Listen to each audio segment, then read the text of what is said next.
Yo, what's up guys, welcome back to another video. This is a reaction to why nobody lives in Alaska. I've done a few Alaska related videos recently for some reason, I don't know why, but I've just been seeing them pop up, and I guess there's a fascination in Alaska more than any other state or as much as other ones, but I don't know, Alaska's just, it stands out because for me it's just a lot more unique than, obviously you got Hawaii, which is like an island in the middle of nowhere, but Alaska, it's just this sort of not deserted place, but barely anyone lives there. It's massive, and there's not many cities or towns there, and when there are, the towns are hundreds of miles from each other. So there's just a fascination point there. But yeah, why nobody lives in Alaska? We're going to check this out. I'm sure the answers have been mentioned in previous videos, but this is a video solely focused on that. And yeah, we're going to jump into it. Hopefully you go on to enjoy. And let me know some more reactions like this you want to see. Links are also in the description to my Patreon if you want to see some reactions that I can't post to YouTube, TV series, movie reactions, all that good stuff. If you want to see that, links are there. But let's check this out and see why nobody lives in Alaska, or why very few people live here. First guess would be the weather. And I guess on from that, we're going to see. This is Alaska, and this is the United Kingdom, Germany, Japan. Oh, okay. The United Kingdom, I wasn't expecting that. To the United Kingdom to be mentioned in this video, but we're gonna see. Wait, let me actually go back. I didn't really look. This is Alaska, and this is the United Kingdom, Germany, Japan, and France. All major world powers with gross domestic products in the trillions and at least 65 million residents each. Here's the thing though, they're smaller by a big margin. I bet he's gonna say combined they're the same size as Alaska in terms of size. The state of Alaska isn't just larger than each of these powerful nations individually. No, it's about 12.5% larger than all four of them combined. In fact, Alaska is only smaller than 15 of the world's 193 UN recognized countries. So you may be thinking that Alaska should have a population similar to nations like the United Kingdom, not just its fellow US states, when that couldn't be further from the truth. Because while Alaska is more than 6 times the size of the United Kingdom, for instance, its population of 736,000 residents is about 98% smaller. And even the relatively modest state of Pennsylvania has a population that outnumbers Alaska's by about 20-fold, meaning that Alaska has a population more in line with moderately popular US cities than nations or powerhouse states, with just the city core of San Antonio having a population that about doubles the entire massively sized state of Alaska. To understand why that is, and how Alaska has so few residents, especially for a state of its considerable size, we should rewind back through Alaskan history so that we can properly evaluate this predicament it finds itself in today. The history of modern Alaska started when the United States purchased it from Russia for $7.2 million in 1867. Now, Alaska hadn't yet become a state back then. No, it was known as the Territory of Alaska all the way up until January 3rd, 1959, when Alaska and Hawaii, surprisingly enough, became the 49th and 50th U.S. states, respectively. Of course, a lot happened in that 92 years between Alaska's purchase and its statehood, though. Gold was discovered in 1880, Juneau was incorporated in 1900, Fairbanks was incorporated in 1903, Anchorage was founded in 1915. Denali National Park was created just 2 years later in 1917. The Alaskan Railroad was completed in 1923, and the Alaska Highway System was built in 1942. And while that isn't an exhaustive list of Alaska's modern history, it does provide a strong overview of the state's initial settlement and rising importance, and well, as they say, the show must go on. Because frankly, I would argue that what's happened in Alaska since its statehood is even more important. That's because oil was first discovered in Alaska just 2 years before it became a US state, permanently altering Alaska's role in American society. See, while oil was first discovered only at Swanson River, further oil deposits were quickly found across the state of Alaska, solidifying the state as a hotspot for one of the most important natural resources in modern times.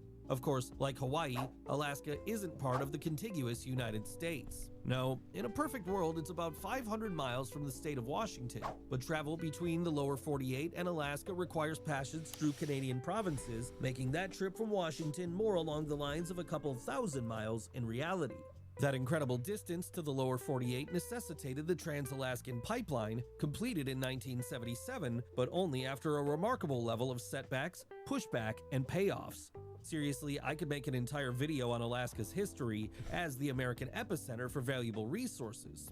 But the point here is that the discovery of significant oil reserves in Alaska largely coincided with the rising popularity of internal combustion engines, with the discovery of oil there happening at a time where lawmakers in Washington, D.C. were already pushing for Alaska to officially join the Union.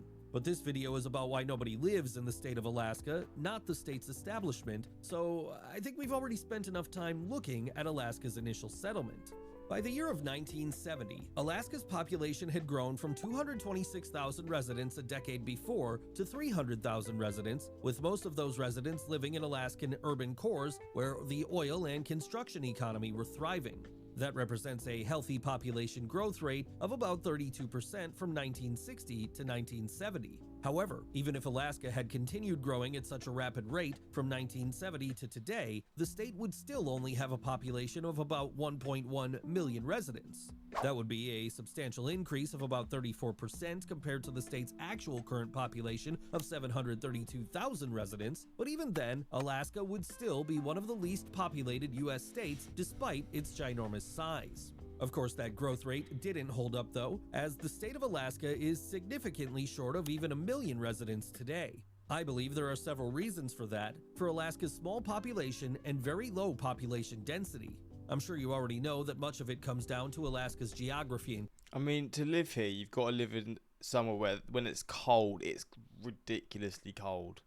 I know there's this whole thing about how it doesn't actually get as cold as it gets, or in summer it gets warm, like you can actually have pretty good weather here for a good portion of the year, but you're so far from everything. If you're born in one of the 48 states in the contiguous USA, the United States, you're probably not going to want to move somewhere that's so far away, so kind of, I guess, isolated. Again, the weather conditions, the geography, it's just all a combination of a reason as to why I guess people wouldn't want to move here. If you're born here, it's a different story, because when you're born somewhere, you've got an affection to it, you're used to it, and all that kind of stuff. So I mean, I guess it's just moving people there. Obviously, I assume there's a lot of work here in relation to like jobs like working with oil, or I guess even maybe just hard labor jobs and stuff. But I don't really know. I'm just gonna assume the geography is the main factor in terms of being far from a lot of the US states. And also the weather. In certain times of the year, it just wouldn't be great. And especially at the northern point, it's a different level. Like, you're barely getting sunlight at certain parts of the year. So, yeah, I can understand. And again, if you're born here, I can also understand why you'd want to stay here, kind of thing. It's just how it sort of is. Climate, because while Alaska's geography and climate differ from region to region, like any place else, on the whole, the state of Alaska is brutally cold and mountainous, with harsh topography that's often frozen and difficult to traverse. With an average statewide temperature range of 0 degrees to negative 30 degrees Fahrenheit from November to March. And Alaska is home to 17 of the 20 tallest mountain peaks in the United States, along with more than 3 million lakes and a whopping 3,000 rivers. Not to mention the significant seismic activity there, something that has made it difficult to build out the state for more than a century now, with Alaska having more earthquakes. Wait, I just clocked what? Alaska has earthquakes. What? I did not associate Alaska with earthquakes, that is for sure. Is it the same fault line as like California? I don't think it is, right? Because that's way like further down south. I guess it's just another fault line. I'm not sure, to be honest. Than any other region of the United States. It isn't just the natural disadvantages that go along with being one of the northernmost major settlements in the world, deeply separated from the rest of the United States, that has limited Alaska's population so severely, though. But before I dive further into why nobody lives in Alaska, I think it's important to look at why 736,000 people do. First, I would say Alaska offers its residents and businesses some real financial incentives. It's one of only 8 U.S. states without an individual income tax, and the Alaska Permanent Fund literally pays residents. I've learned about this. You get paid to live here, don't you? Just for living there through a small portion of the state's excess annual oil revenues. As Alaska runs at a surplus, a rarity in today's world, and something that provides for less economic concern, as residents of several other states are stuck worrying about what their representatives will do to cover rising expenses, while Alaskans are able to collect part of their state's excess investment income every year. Alaska also has a comfortable median household income of about $80,000 and a modest median home price of $338,000. That's quite high. That's because the Alaskan economy does well for itself with tourism, oil and gas, construction, and real estate. In fact, Alaska has a total GDP of nearly $50 billion and the nation's sixth highest per capita GDP of nearly $70,000. Then again, while the numbers in Alaska make a lot of sense, I would argue that it's the state's uniquely beautiful nature, open spaces, and focus on personal freedom that attracts more people than anything else. It is one beautiful state. If there's one state with different types of possibilities and views and just terrains and stuff, it probably would be Alaska. I mean, the mountain ranges just alone are crazy. The images I see in every video relating to Alaska are always so flipping mind-blowing. It's just incredible. Though I'm sure some folks really just enjoy the Arctic winter. Because while Alaska has more coastline than all of the lower 48 states combined, much of it is frozen. What? So swimming and sunbathing aren't really the vibe there. No, Alaska's culture is more rugged, and while culture there is generally more regional, I will say that individualism, nature, and recreation are the central themes. If you would like to see more of a regional breakdown of Alaska where I spend more time talking about livability and opportunity in the state's principal cities, like Anchorage, Fairbanks, and Juneau, please let me know in the comments section below. While this is the longest video I've ever made here at Something Different Films, I feel like I'm only scratching the surface of America's most unique state. But there are other reasons that Alaska has lost residents from its peak in 2016.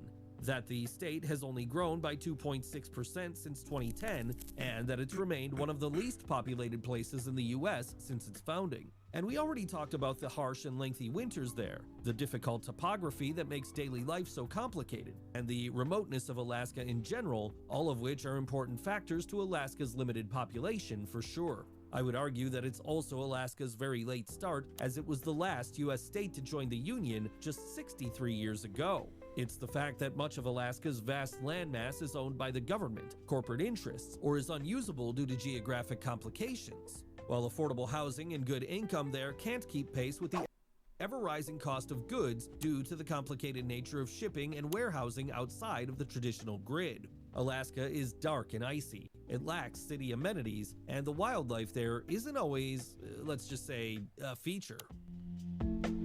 Yeah, I mean, getting bears running up on your garden would not be fun. I'm not gonna lie, but there we go. A little look into Alaska. I was born in Alaska while it was a US territory.